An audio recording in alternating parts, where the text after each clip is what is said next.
Buscamos un diálogo acerca, como les decía, la idea es que esta charla acerca de neoliberalismo y políticas educativas en Costa Rica, centradas en el tema de la globalización y los procesos de transnacionalización, nos permitan de alguna manera reflexionar y establecer un conversatorio, una serie de reflexiones acerca de cuál ha sido el proceso, cuál es la lógica que subyace en la manera en que se operacionalizan, en la manera en que se concretan las políticas neoliberales, las políticas globales en los diferentes estados-nación, en este caso concreto Costa Rica, y en un ámbito que nos atañe a todos, que es las políticas educativas.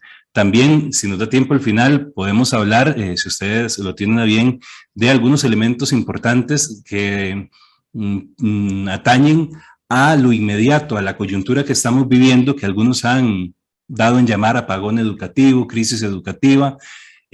Otros nos preguntamos si más que una crisis educativa es una crisis sistémica que afecta a la educación y por ende limita la capacidad de reacción que tiene Costa Rica frente a una crisis sanitaria como la que estamos viviendo. En ese sentido, creo que es importante que de alguna manera pues también conversemos de estos temas. Muy bien, la charla está estructurada para conversar sobre 3 ámbitos específicos. Lo primero que me gustaría compartir con ustedes es tal vez trazar algunas líneas básicas sobre la evolución del neoliberalismo. ¿Esto por qué? Porque generalmente en el debate público, en el debate político, el neoliberalismo en muchas ocasiones por algunos es situado como una especie de criatura mitológica, un discurso, una narrativa, un invento de la gente de la izquierda, de los peligrosos sindicalistas, de la gente que solo quiere estar en las huelgas, en la calle, y que no tiene un sustento histórico real ni teórico, cuando pues la realidad es que el neoliberalismo ha sido un proyecto antropológico, un proyecto cultural, hegemónico, económico y político, desde luego, que ha buscado transformar las relaciones sociales del capitalismo, sobre todo a partir de la década de los años 70, pero sobre todo en Costa Rica a partir de la década de los años 80, y que ha trastocado todo el aparato institucional costarricense, que de una u otra forma ha afectado todos los aspectos de la política, la sociedad, la economía, la cultura y, lógicamente, también la educación. El otro tema es cómo las políticas educativas se adhieren, se circunscriben a la lógica de la transnacionalización. Este concepto lo vamos a desarrollar a partir de varios autores, pero sobre todo de Saskia Sassen, una socióloga holandesa, y de William Robinson, que también nos habla de más o menos cómo se operan estos procesos globalizadores dentro de las instituciones y dentro del Estado-Nación. Vamos a ver que a veces, contrario a lo que generalmente se considera con respecto al neoliberalismo, que no quiere para nada al Estado, que busca reducir el tamaño del Estado o que busca limitar la acción del Estado, pues esto es una verdad a medias, porque realmente lo que busca es limitar las facultades o las potestades redistributivas de la riqueza que tiene el Estado, es decir, anularle al Estado toda la potestad que tiene de generar políticas sociales, de políticas redistributivas y políticas que busquen de alguna forma pues combatir la inequidad, la desigualdad, la pobreza, etcétera. Pero sí, el neoliberalismo y todo este proyecto globalizador se basa en el papel del Estado como un interlocutor que va a permitir consolidar y que de hecho es el que posibilita que el neoliberalismo y la globalización se lleve a cabo a nivel global. Es decir, vamos a ver que hay una especie de replanteamiento de los roles y papeles del Estado en función de un proyecto hegemónico, de un proyecto civilizatorio, globalizador, neoliberal, que le va a asumir al Estado, por ejemplo, papeles que tienen que ver con la seguridad individual, el resguardo de los capitales, la desregulación en todos los ámbitos de la actividad económica, y en el plano educativo y cultural, la reproducción, como decía Bourdieu, de esta lógica de neoliberalismo a través de los diseños curriculares, las políticas educativas, las políticas curriculares, y por ende permear todo el conjunto de programas de estudio. Yo no podría afirmar que haya un proceso acabado o casi transparente de globalización en las políticas educativas en Costa Rica, en la política educativa y curricular. No obstante, sí hay elementos y vamos a verlos ahora, que permiten evidenciar taxativamente cómo estas lógicas del neoliberalismo, operadas a través de instituciones supranacionales como la UNESCO, como la OCDE, ahora que Costa Rica está en este proceso de aprobar la agenda de implementación, de que a partir de mayo del 2020 ya somos parte de este club de países ricos, neoliberales, pero en donde Costa Rica tiene pues unas claras desventajas, y en donde la experiencia de países como México, que entró hace más o menos un par de décadas, pues no ha podido superar problemas estructurales de pobreza, de desigualdad, de desempleo, de precarización. Y esto pues nos da ciertas señales de cómo pueden ir las cosas en el caso nuestro. Y si nos da tiempo, porque sí es por el tema del tiempo que tenemos, podemos hablar también de la crisis educativa, la crisis del modelo de desarrollo y las posibilidades y alternativas en el contexto del Bicentenario. Es decir, visualizar el Bicentenario como más allá del nacionalismo, más allá del fervor patriótico que está muy bien, pero también tener este momento, este contexto para la reflexión desde la pedagogía crítica, la reflexión de la praxis educativa en el cuanto qué podemos hacer desde el ámbito de nuestras competencias, desde nuestras posibilidades como individuo, pero sobre todo como colectividad, a través de los sindicatos, a través de las asociaciones magisteriales, a través de nuestro rol, del caso que nos atañe el día de hoy, de gestión educativa, de liderazgo educativo, de administración educativa, y desde luego también en los aspectos que tienen que ver con la docencia, la pedagogía y los elementos curriculares. Muy bien, entonces vamos a entrar en materia. Vamos a tratar de analizar y entender que, bueno, es algo que lógicamente ustedes conocen y saben, el neoliberalismo, más allá de un proyecto económico, político, el neoliberalismo se ha constituido en un proyecto antropológico, en un proyecto cultural, es decir, redefine los elementos ontológicos del ser humano, redefinen o limitan, reducen la acción, esa noción de ser humano a un ser humano individualista, consumidor, egoísta, un ser humano que solo piensa en el beneficio, en el mercado, en el emprendedurismo, y no porque el emprendedurismo o el mercado a priori los califiquemos como algo negativo, sino porque se reduce solamente la acción a estos ámbitos y se dejan por fuera elementos como la solidaridad, el apoyo mutuo, la empatía, la colaboración, la organización social, la cultura, y esto lo vamos a ver. Muy bien. Uno de los primeros autores que podemos mencionar brevemente es Immanuel Wallerstein, que es un sociólogo norteamericano, que en su teoría del sistema mundo nos permite comprender cómo el proyecto de la modernidad a partir de los procesos de las revoluciones burguesas, de la Revolución Francesa específicamente y posteriormente la Revolución Industrial, el mundo entra en una serie de debates, o se articulan bloques ideológicos a lo largo del siglo XIX que más o menos van a definir y orientar la evolución tanto de lo político, lo económico, lo cultural, etc. En un primer momento, el grupo perdedor de esas revoluciones, digámoslo así, los conservadores asociados al antiguo régimen, que se oponían a este proceso de racionalidad, de modernidad, de libertad, de democracia, y ahora vamos a ver que estos términos, si bien son enarbolados y hoy en día prácticamente nadie los cuestiona, ¿quién va a cuestionar la libertad, la democracia, el progreso?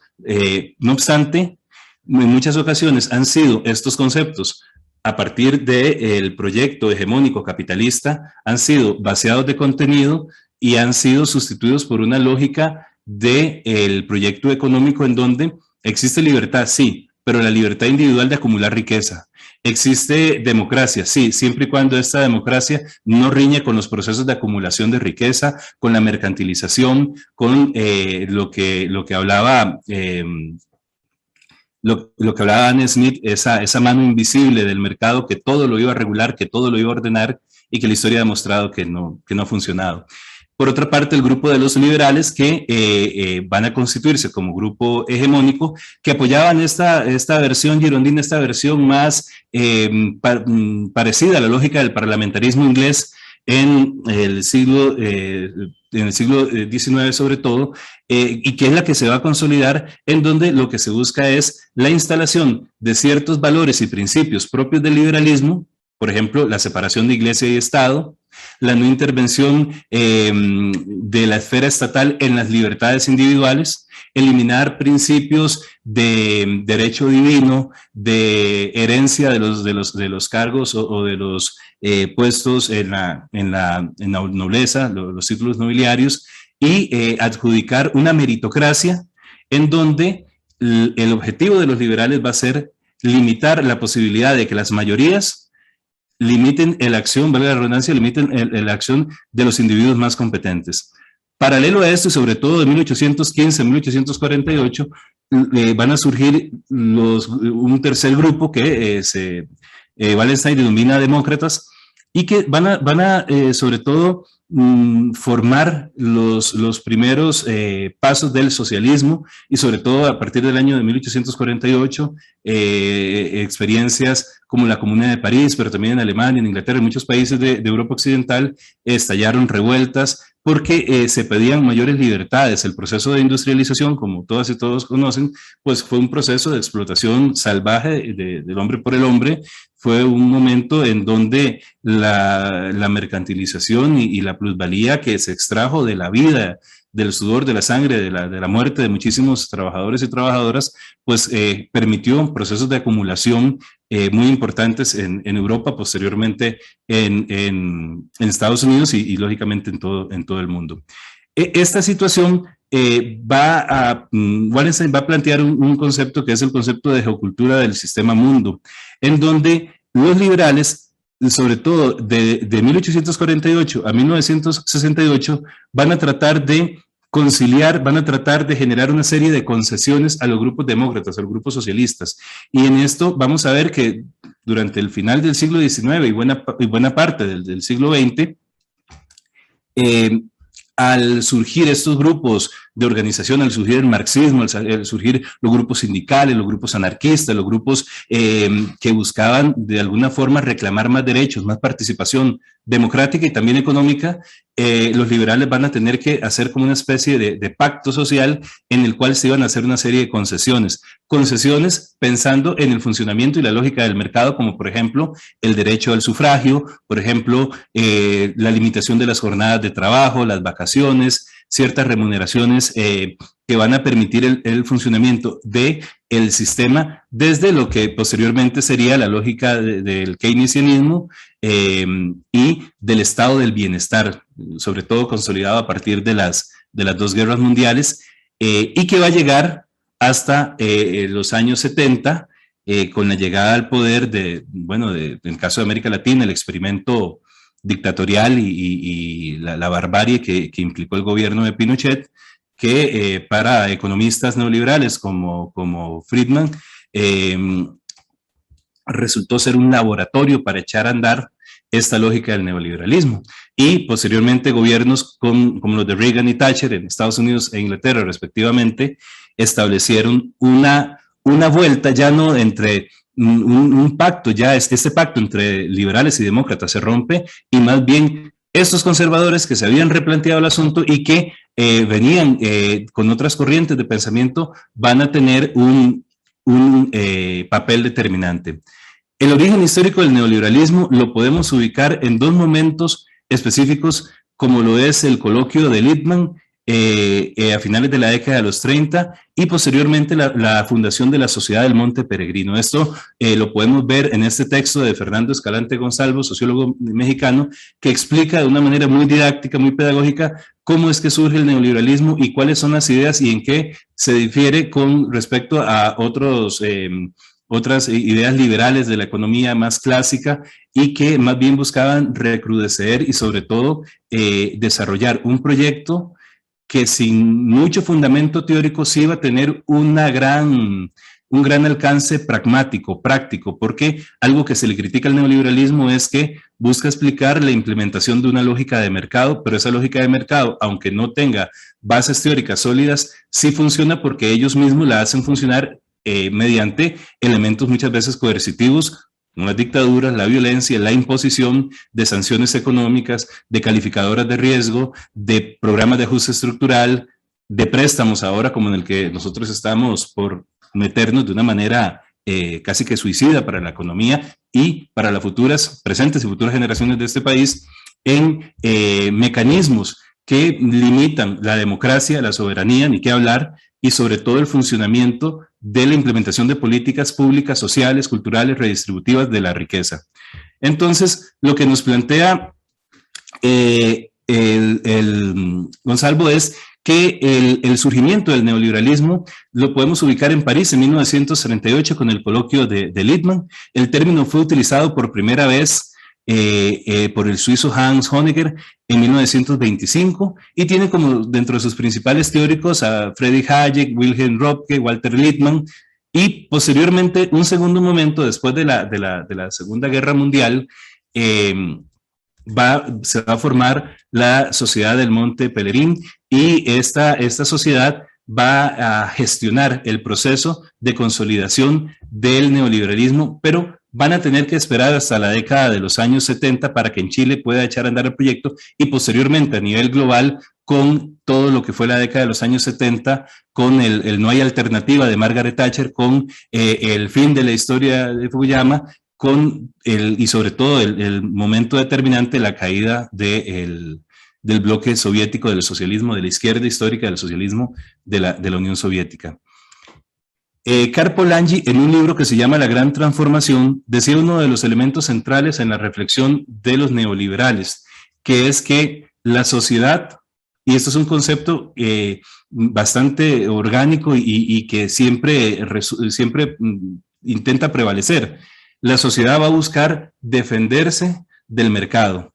¿Cómo? A través de elementos culturales, normativos o sociales que limiten la voracidad del mercado. ¿Cómo? Bueno, en un momento la religión pudo haber servido para, a través de una serie de elementos axiológicos, morales, limitar el tema de la pobreza, limitar el tema del desahucio, intervenir en ayudas sociales. Otro momento, las normativas, los derechos laborales, el derecho internacional, el derecho a huelga, que es un derecho que en este país se está pisoteando, pero que es un derecho reconocido en una gran cantidad de normativa internacional, a la cual Costa Rica, en el uso de su soberanía, ha suscrito y que le debe a los ciudadanos ese respeto.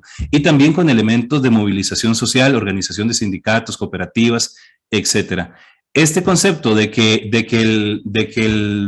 la sociedad iba a tratar de buscar la resistencia al mercado lo tenían muy, muy claro los neoliberales. Ellos plantean que ellos establecen una crítica al liberalismo tradicional, al liberalismo de Herbert Spencer, de John Stuart Mill, el liberalismo de Laissez-faire, de dejar pasar, dejar hacer.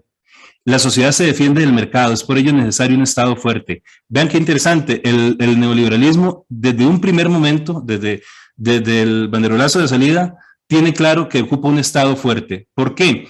Porque si yo tengo desigualdad, pobreza, van a haber movimientos sociales, van a haber huelgas, van a haber manifestaciones. Yo ocupo un Estado represor, entonces tengo que invertir en un ejército, en una policía que limite eso. Si yo tengo un Estado en donde hay inequidad, pobreza, donde hay desigualdad, donde hay violencia, donde hay crimen organizado, tengo que tener controles fronterizos. ¿Por qué? Porque debo proteger de alguna manera la seguridad jurídica de la propiedad privada, de los empresarios, de la burguesía. Entonces el Estado siempre, para el neoliberalismo, ha jugado un papel. Incluso Wallenstein hablaba de que realmente los procesos de acumulación en el capitalismo se han dado relacionados con la interacción con el capital del Estado. Y nosotros lo podemos ver aquí, en Costa Rica, y esto hoy por hoy se nota, es evidente. Hay oligopolios en la construcción, monopolios privados de 2, 3 empresas constructoras que cobran grandes cantidades y ahora se está evidenciando hasta dónde llegan los tentáculos de la corrupción, y esto desde hace años, porque el modelo en sí lo que busca es instrumentalizar el Estado para que se le pueda expoliar todos los recursos que sean posibles y vayan al ámbito de lo privado, pero no obstante el Estado tiene que recaudar impuestos. ¿A quiénes? Lógicamente a la clase trabajadora, a las familias, para poder luego redistribuir ese dinero, no en programas equitativos, no en una justa distribución de la riqueza, sino en este tipo de grandes negocios, de grandes mercados, y luego se dicen muy defensores del liberalismo, del dejar hacer, dejar pasar, pero claro que les sirve la intervención del Estado. Otro de los principios que ellos tenían es que la economía debe estar por encima de toda consideración moral, religiosa de cualquier orden. Entonces, ¿hasta qué punto el neoliberalismo es compatible con los derechos humanos, con los derechos laborales, con los derechos constitucionales, con el ejercicio del pueblo a manifestarse, a la huelga? Por eso se ha dado un proceso de criminalización en América Latina, y de esto nos habla Roberto Gargarella, constitucionalista argentino, que plantea cómo del año 2001 en adelante, sobre todo en el contexto argentino, con aquello de la crisis del corralito y demás, se gestó todo un proceso de criminalización a través de modificaciones en el derecho penal, a través de modificaciones en los reglamentos administrativos. ¿Y qué es lo que está pasando en Costa Rica? ¿Cuántos compañeros y compañeras sindicalistas no han tenido que verse en procesos penales, han estado hasta privados de libertad por ejercer un derecho humano fundamental como es el derecho a la protesta social, el derecho a la huelga? Otra de las características es el impulso hacia la mercantilización de todo ámbito de la acción humana o natural. El neoliberalismo es, en este sentido, voraz, no tiene límites, se busca mercantilizar cada ámbito, cada espacio de la vida humana, cada momento privado, individual, familiar, a través de lógicas del mercado que permiten, de alguna manera, mercantilizar, convertir en mercancía, en objeto del mercado, todos los aspectos de la vida humana y de la naturaleza. El neoliberalismo y por ende el capitalismo, que el neoliberalismo como versión tardía del capitalismo, es depredador de las dos grandes fuentes que tiene, que una es la fuerza de trabajo de las personas, precarizándolas, casi llevándolas al límite, y por otra parte, la naturaleza, los recursos. Estamos en una situación con todos los temas del cambio climático, del calentamiento global, en donde ya prácticamente no hay punto de retorno. Las premisas fundamentales del neoliberalismo, como hemos dicho a modo de recapitulación, es un Estado fuerte, las libertades económicas deben estar por encima de las libertades políticas. Es decir, ¿qué es lo que pasa? En el ámbito de lo estatal, todo se tiene que hacer en función de normas. Yo voy a hacer una compra de un colegio, de una escuela, debo hacer un concurso, no es porque mi amigo, no es porque el otro me cae bien, no es, sino que las personas tienen derecho a decir, yo presenté una propuesta para adjudicar esa licitación. Hay un orden que privilegia lo social y el resguardo de los recursos públicos. Por otra parte, en la lógica privada, no, en un almuerzo se decide, yo invierto con usted y punto. No se dan razones, no se dan explicaciones, y por ende lo que se busca es simplemente el ánimo de lucro. Y un mito, un sentido común que han tratado de, a través de los medios de comunicación, de la prensa, de la radio, de la televisión, ahora de las redes sociales, que durante años ha sido como una especie de mantra, una especie de sagrado mandamiento, la superioridad técnica y moral de lo privado. Cuando hablamos o cuando la gente habla, el sector productivo, como si el sector estatal en salud, en educación, en cultura, no formara los cuadros de ese sector productivo. ¿Cuál país podría producir?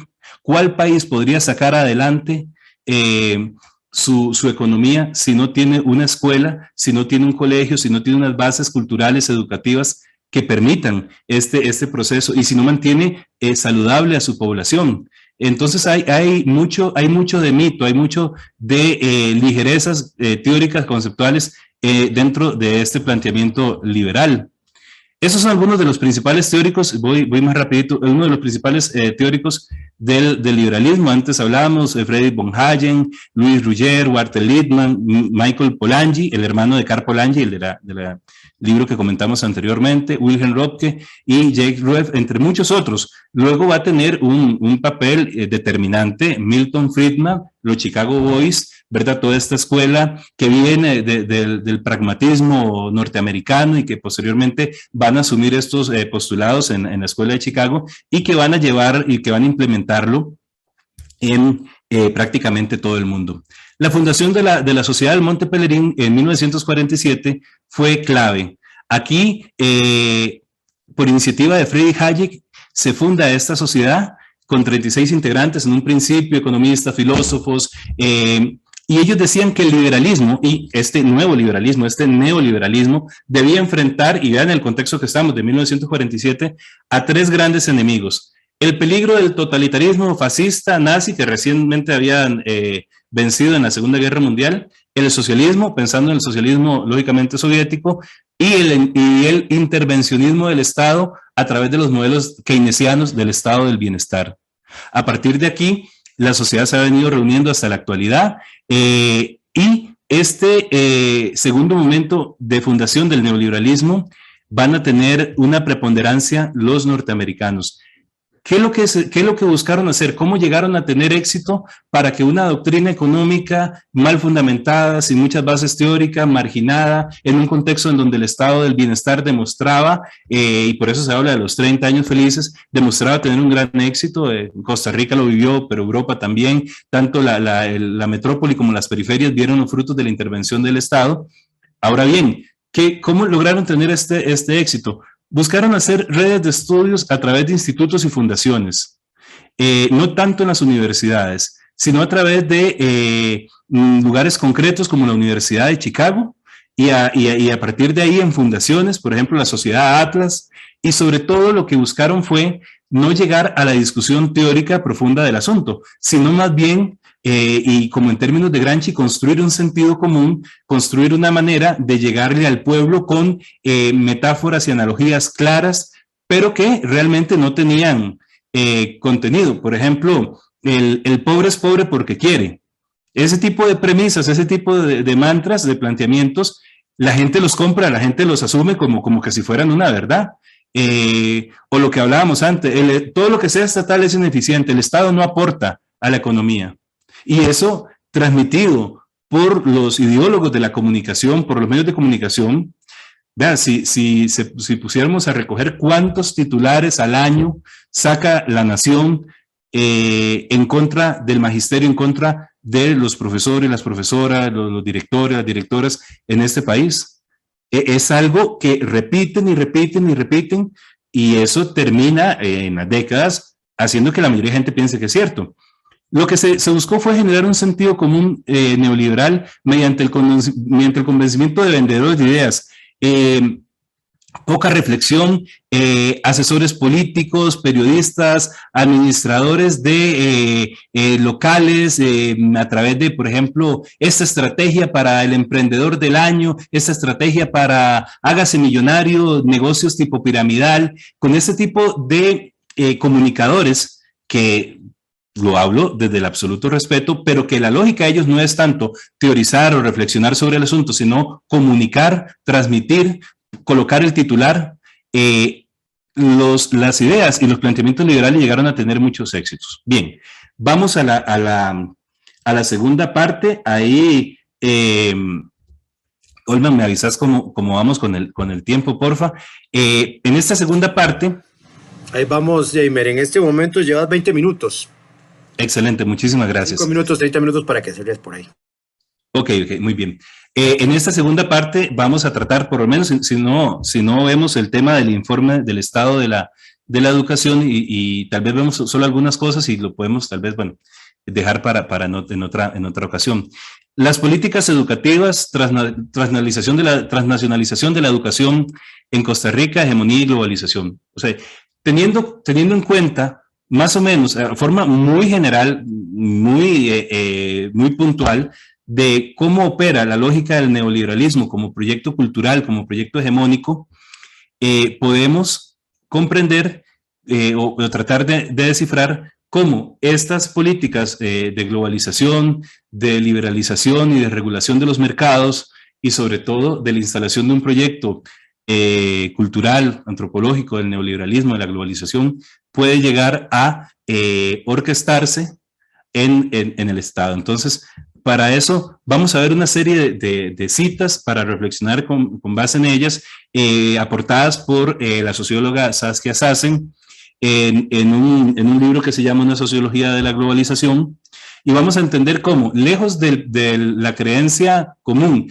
de que el Estado, el neoliberalismo lo quiere débil, apartado, casi inexistente o casi que se extinga, el neoliberalismo y el proyecto cultural global, lógicamente pasa por utilizar, redefinir, reposicionar las funciones del Estado, porque es gracias al Estado que se puede llevar a cabo el proyecto global, porque el Estado tiene los elementos, los cuadros, los elementos orgánicos, institucionales, que logran operacionalizar este sentido, esta forma de ver el mundo.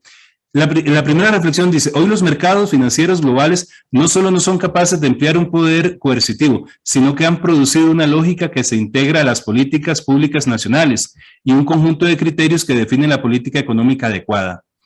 ¿Cómo se logra esto? A través del control sobre las agencias calificadoras del Banco Central, a través de las políticas económicas, educativas, culturales, de salud que se instalan desde entes supranacionales, en el caso de Costa Rica, la OCDE, la UNESCO, el Banco Mundial. Ahora vamos a ver lo que todos y todas conocemos de lo que son las competencias para el siglo XXI, ATC 21. ¿Quiénes están detrás de ATC 21?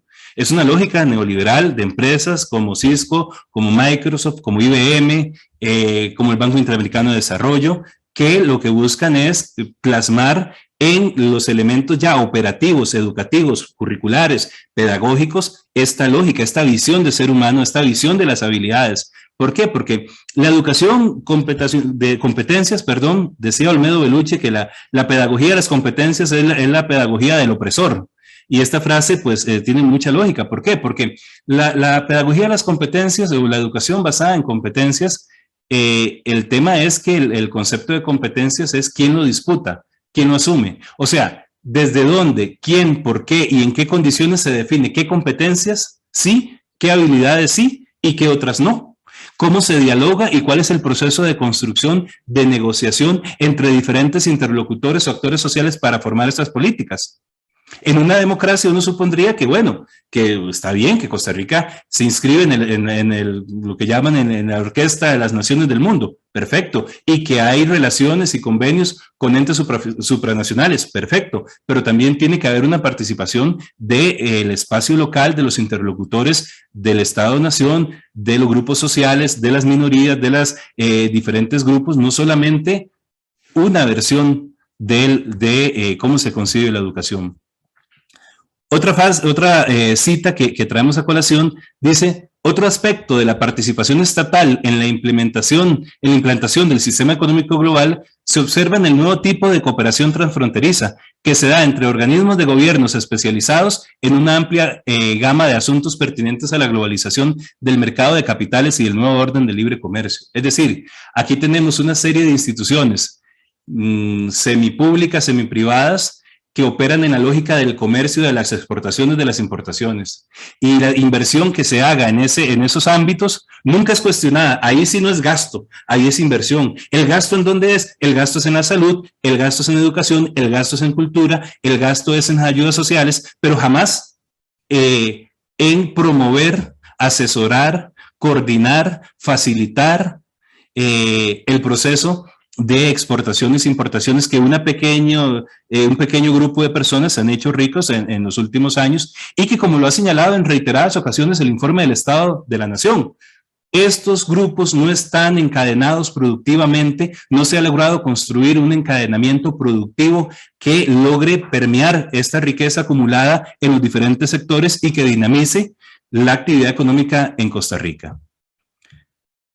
Otra de las reflexiones es esta: el Estado constituye un espacio estratégico para la globalización, no solo porque en él se encarna la capacidad de cumplir objetivos específicos gracias a la centralización del poder coercitivo, una función tradicional del Estado, sino también porque ofrece un dominio de donde es posible articular esas estrategias. ¿Qué estrategias? Políticas curriculares, políticas de salud, políticas educativas, políticas de turismo, políticas de empleo público, de forma tal que se logre concretar la visión hegemónica de la globalización y del neoliberalismo. Finalmente, con esta concluimos, el Estado no solo excluye lo global, sino que es uno de los componentes institucionales estratégicos donde se realizan las labores esenciales para el crecimiento de la globalización. Aunque esto no produce necesariamente el deterioro del Estado, o sea, el proceso de globalización no es que deteriore el Estado, pero sí le limita competencias que anteriormente tenía. Lo vemos incluso en la administración de la justicia, lo cual en muchos casos no ha sido negativo para el movimiento sindical.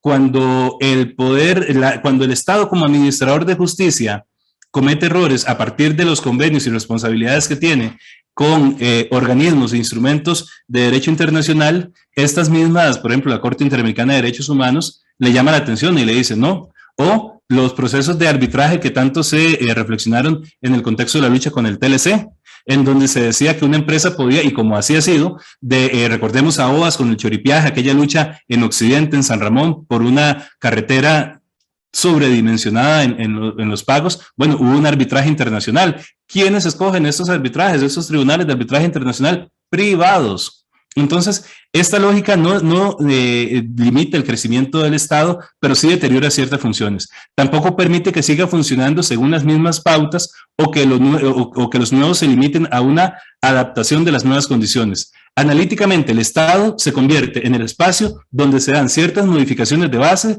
que afectan la relación entre el dominio público y privado, así como su propio equilibrio interno de poder.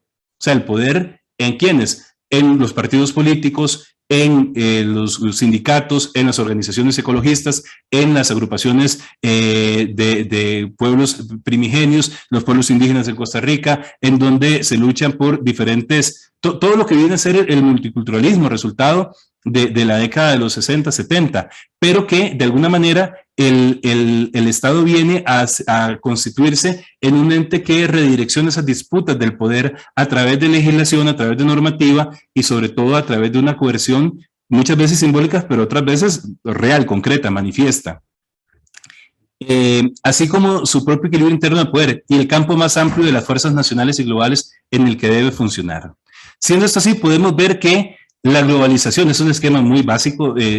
La globalización el proyecto de capitalismo tardío, el neoliberalismo, el proyecto hegemónico globalizador, articula a través del Estado y a través de qué elementos del Estado. Bueno, aquellos elementos dinámicos, orgánicos, institucionales que pueden tener repercusión en el día a día. Es decir, hay unos grupos, y ahora lo vamos a ver, hay unos grupos empresariales transnacionales que dicen, es que yo quiero que la gente se forme en valores empresariales, en valores del rendimiento, de ponerse la camiseta, de dar la milla extra, de trabajar en todo el momento, de no disociar la vida privada de la vida productiva, de buscar el consumo, de privilegiar ciertas tendencias culturales, etcétera. Entonces, cómo estas ideas que vienen, estos grandes proyectos o grandes líneas de acción, el Estado las articula a través de la institucionalidad. El Estado es un socio fundamental, la intervención estatal, pero una intervención estatal desde una lógica neoliberal de apertura de mercados, de regularización de los precios, convierte al Estado en un interlocutor y en un actor clave en el proceso de la globalización. ¿A través de qué? Diferentes mecanismos, políticas públicas, leyes. ¿Qué fue lo que nos pidieron en el contexto de los programas de ajuste estructural? Replantear el Estado, desmantelar el Estado del bienestar y construir un Estado que se adhiriera a la lógica de la globalización. Posteriormente vino el TLC y ahora estamos negociando desde el año 2012 y todavía, aunque ya somos parte de este grupo selecto de países, la Organización para el Desarrollo y la Cooperación, la OCDE, vamos a tener de alguna manera que responder con una agenda de implementación, cambiar normativas, ley de empleo público, precarizar más los salarios. Luego decimos que el problema de la educación es por culpa de los maestros, las maestras, y no por una crisis del sistema del estado del bienestar que le garantizaba a las familias las capacidades para responder y para que el Estado también con inversión pública sustancial en educación pudiese responder. Porque muchas veces se invierten en muchos ámbitos de la cartera estatal, no obstante van para pagos a grandes empresas que hacen trabajos que no está mal, aunque eso podría discutirse, pero que en lo sustantivo no terminan afectando directamente el acto pedagógico, educativo o a las familias más necesitadas. Entonces, aquí vemos cómo la política educativa y curricular, bueno, ustedes saben que tanto en el año 2016 como en el año 2017 se aprueban, pues, respectivamente nuestra política curricular bajo la visión de educar para una nueva ciudadanía y la política educativa, la persona, centro del proceso educativo y sujeto transformador de la sociedad, que en líneas generales vienen a trazar una visión educativa curricular a través de las competencias para el siglo XXI ATC, que nosotros le llamamos en el ámbito criollo, ¿verdad?, habilidades, pero son las mismas y que vienen de diferentes, tienen como fuente diferentes documentos, por ejemplo, las competencias del siglo XXI de la UNESCO, muchas integrando las TIC, no voy a detener mucho en eso, todos somos profesoras, profesores, directoras, tengo entendido, y conocemos pues estas competencias, estas habilidades, pero lo que quiero rescatar aquí es que emanan de diferentes instancias supranacionales, habilidades del siglo XXI, vamos a ver el papel determinante que le asigna la OCDE a la prueba PISA, que cualquiera diría, bueno, qué bien que se evalúa a nivel internacional y que compitamos con los demás países, evalúan habilidades de lectoescritura, de matemática y de ciencias. Y lo humano, la historia, la filosofía, los estudios sociales, ¿por qué el ámbito de lo humano no interesa? Porque no entra en la lógica de la visión neoliberal globalizadora. ¿Por qué? Porque ese ámbito se construye a través de otros interlocutores, otras instancias son las que van a construir ese ámbito. La educación le interesa desde la lógica de las competencias del mundo empresarial, del mundo transnacional, formar a las personas que van a trabajar, ojalá que no se sindicalicen nunca, ojalá que nunca vayan a organizarse, a reclamar, a exigir derechos, sino que simplemente digan, no, es mi deber cumplir con todo, que obviamente hay que hacerlo, pero en el ámbito del respeto a los derechos laborales y de los derechos humanos, porque si no es así, retrocederíamos 200 años atrás en lo que fueron todas estas luchas. ¿Quiénes determinan? ¿Quiénes son los sujetos transnacionales que determinan cómo se constituye la política educativa y curricular en la mayoría de países? Aquí voy a hacer un paréntesis y decir, en Costa Rica yo no conozco un estudio empírico, científico que diga aquí de esta forma y de esta forma. Entonces, no voy a atreverme a decir, pero algunas personas tenemos hipótesis de que apuntan a que sí. Y vendrán investigaciones en ese ámbito, ojalá muy pronto. Cisco, el Banco Interamericano de Desarrollo, Microsoft, la OCDE, la UNESCO, Intel, la Fundación Cruz Estados Unidos para la Cooperación. Ellos tienen sus intereses. Cuando ponen dinero, tienen sus intereses. Y entonces, y es válido, digamos, que lo tengan, pero tienen sus intereses, hay que decirlo. Entonces, estos interlocutores a nivel internacional se convierten en los que de alguna forma, casi que en muchos países, dictaminan cómo se construyen las políticas educativas y curriculares, y como todas y todos sabemos, estas políticas se operacionalizan en el diseño curricular, en los elementos y los componentes curriculares de los programas de estudio, en los aprendizajes, en los saberes, en los contenidos, en los procesos evaluativos, para asegurarse de que la progresión del estudiante, en esas habilidades, responda a los intereses de estos grupos. Que me parece muy bien que estos grupos sean interlocutores, pero también deberían ser interlocutores otros grupos de la sociedad civil, de los costarricenses, de las y los costarricenses, de los grupos sindicales, de los grupos ecologistas, de los grupos feministas, de todos los grupos, de toda la organización comunal, de partidos políticos de diferente ideología. Si estamos en democracia, eso debería ser lo normal. El ATC 21, bueno, es una evaluación y enseñanza de las destrezas y competencias del siglo XXI. En un inicio estuvo desarrollado por investigadores de la Universidad de Melbourne y sobre todo por Intel, Microsoft, Cisco, bueno, los interlocutores que vimos. La evaluación y la enseñanza de las destrezas y las competencias del siglo XXI. Esta es ATC 21. Maneras de pensar, herramientas para trabajar, maneras de vivir el mundo. Estas son las dimensiones y habilidades de nuestra política curricular, bueno, política educativa y a la vez curricular también. Entonces, formas de pensar que se parece bastante a formas de vivir en el mundo, formas de relacionarse con otros, herramientas para integrarse al mundo. Entonces vemos que prácticamente son las mismas, solo que aquí se le llamó habilidades porque había una mala prensa al parecer del término competencia. Los diferentes grupos sindicales del magisterio pues ya se venía discutiendo cómo de alguna manera estas competencias pues reproducían una visión del mundo, una determinada visión del mundo. Ok, 10 minutos para cerrar. Perfecto, sí. Para ir finalizando. Vamos a ver, esta era la parte de la política educativa. Luego venía esto que era la crisis educativa o crisis del modelo de desarrollo, fragmentación del análisis. Hablábamos de lo estructural, del contexto de la globalización, de la transnacionalización, de la inversión pública. Costa Rica como un país muy desigual, en los 90 uno de los más iguales de América Latina, en 2014 el 9º más desigual del mundo. Y la desigualdad es una forma de violencia simbólica y estructural. Y bueno, aquí venían unos datos, ven cómo se evoluciona la desigualdad, pero eso lo vamos a dejar, Olman, compañeros, compañeras. Bueno, yo encantado, bueno, me estoy como autoinvitando, pero sería genial poderlo conversar, si a ustedes les parece, desde luego, para ir al cierre. Aquí vienen algunos datos de información sobre, por ejemplo, el pago del salario mínimo. El informe del Estado de la Nación decía en el 2014 que si se respetara por lo menos el salario mínimo, la pobreza se reducía en 10%. Que si las personas que no terminan secundaria la terminaran y tuvieran el salario promedio que tienen las personas que han terminado secundaria, la pobreza se reduce un 6% aproximadamente.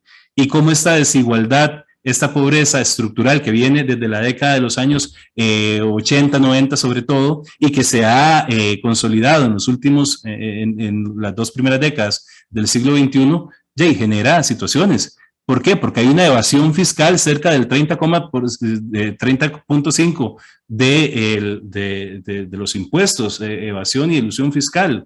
Hay un interés de la deuda que se paga que forma parte estructural determinante del déficit fiscal y no tanto nuestros millonarios salarios de profesores y profesoras que muchos dicen que es la causa de todos los males en este país. Algunas preguntas, pero las vamos a dejar. El informe del estado de la educación, me voy a detener aquí y voy a ir directo a las conclusiones. El informe del estado de la educación plantea algunas cosas. La pregunta que muchos nos hacemos es, ¿cómo se instrumentaliza este informe? Se está haciendo desde una visión estructural, sistémica, para entender este apagón educativo, esta crisis, ¿cómo se ha venido a constituir? ¿O existe una visión fragmentaria sobre algunos sujetos, sobre algunos de los participantes del proceso, profesores, estudiantes, familias, directores? ¿Hay un uso ideológico y hegemónico del informe para de repente decir que la huelga, un derecho humano, constitucional, internacional, es algo que es totalmente reprochable? ¿O debemos hacer una reflexión crítica desde las posibilidades de actuación e incidencia de los sujetos que intervenimos en el proceso educativo? Entonces, aquí nada más, y ya prometo que termino con esta parte y las conclusiones. El informe del Estado de la Educación plantea una serie de suspensiones. Algunas que, por ejemplo, la huelga en el 2018 empezó el 10 de septiembre y terminó por ahí del 12 de diciembre. Fueron 3 meses, no 4. No sé, a mí no me salen las cuentas. Bueno, pero digamos que fueron 4 meses. Ellos dicen que son 4 meses. Preguntas. En un sistema democrático, ¿acaso no es legítimo, legal e incluso ético que los conflictos políticos, sociales y económicos se diriman mediante las figuras legales de participación ciudadana? En un conflicto o disputa democrática entre grupos y sectores, ¿sería riguroso y racional responsabilizar por la falta de acuerdo solo a una de las partes, incluso cuando esta es la parte más débil y por ende sujeta a las prerrogativas constitucionales? El derecho constitucional defiende siempre, busca defender al más débil, al más vulnerable. De ahí, por ejemplo, el indubio pro operario, ¿verdad? ¿Por qué? Porque es la parte débil de la relación, en este caso de la relación laboral. Entonces, algunas cosas, pero bueno, vamos al final. Este tema lo podemos también replantear, ¿verdad? Las pruebas FARO, las pruebas PISA, estudios sociales no está de momento en las pruebas FARO, no media un criterio técnico de la Asesoría Nacional de Estudios Sociales para decir que FARO esté fuera de las pruebas FARO, según comunicación del ex asesor nacional de estudios sociales Marvin Carvajal, lo ha planteado, no existe un criterio. En cuanto a las pruebas PISA, lo que hablábamos anteriormente, una evaluación que solo busca ciertos ámbitos competenciales de la empresa, de la transnacional, de la lógica de ese mercado y deja de lado elementos de humanidades, de historia, de filosofía. ¿Por qué solo 2 lecciones de filosofía? ¿Por qué la filosofía no se ve desde la escuela? ¿Por qué no se invierte más en el estudio del arte, de la cultura? Para mí es tan importante como una buena formación en matemáticas, en idiomas, en química, en física, pero la filosofía es fundamental porque nos permite pensar y tomar decisiones acerca de la vida que tenemos. Luego vemos el debate por la evaluación, una evaluación transnacionalizada y estandarizada como única opción, o debemos incluir elementos de evaluaciones regionales y contextualizadas. ¿Por qué no confiamos en que nosotros y nosotras como profesores, como profesoras, realizamos procesos evaluativos a nivel nacional y que tengan la validez paralelo, no importa, los procesos estandarizados, o una mezcla, o a nivel de las regiones para contextualizar? Ok, posibilidades y alternativas, y ya con esto, Goldman, compañeros, compañeras, finalizo.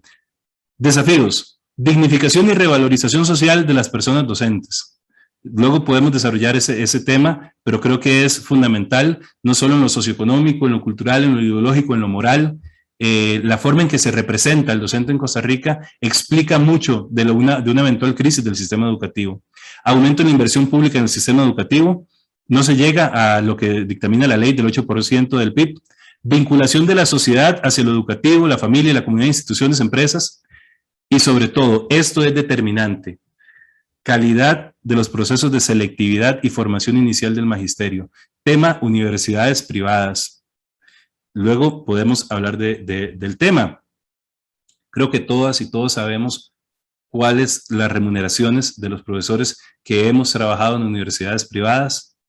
Sabemos cuánto se dedica del presupuesto de las universidades privadas para la extensión universitaria, para la investigación, para los aportes. Bueno, eso se debe debatir. ¿Qué tanto se utiliza? Si hay bastante, si hay poquito, si hay más o menos. Se debe analizar y sobre todo incentivar la selectividad con salarios y con condiciones que hagan que las personas, los jóvenes, estas nuevas generaciones, digan: yo quiero ser profesor, quiero ser maestro, quiero ser maestra. Varias alternativas y posibilidades. Seguir en el contexto del Bicentenario. Seguir con el austericidio neoliberal o buscar una inversión estratégica en educación. Una visión globalizadora única, globalizadora y transnacional, o democratización y confluencia de opiniones locales y globales. Individualización de la responsabilidad en las personas docentes. O sea, la culpa es de los profes siempre. Basta ver los noticieros, cuando salió el tema del informe del Estado, ponían comentarios de Facebook. Eso era el ejercicio del periodismo riguroso, fue poner selectivamente, ¿verdad?, seleccionados previamente, comentarios de Facebook. En todos y cada uno hablaron mal de los profesores. O reflexión de lo educativo como un proyecto social, político y cultural. Instrumentalización y supeditación del rol docente, es decir, concebir al docente como una persona simplemente que transmite, implementa y no reflexiona, o generar autonomía, como ha dicho el Consejo Superior de Educación, y flexibilidad curricular, como han dicho y han demandado nuestros compañeros y compañeras en los diferentes sindicatos, para el ejercicio de prácticas educativas reflexivas. Adherencia a una visión tecnócrata de lo educativo, en una lógica de competencias únicamente, o replanteamiento y revaloración de las humanidades, lo filosófico, lo cultural, lo artístico, como elementos determinantes también para mejorar la calidad de la educación.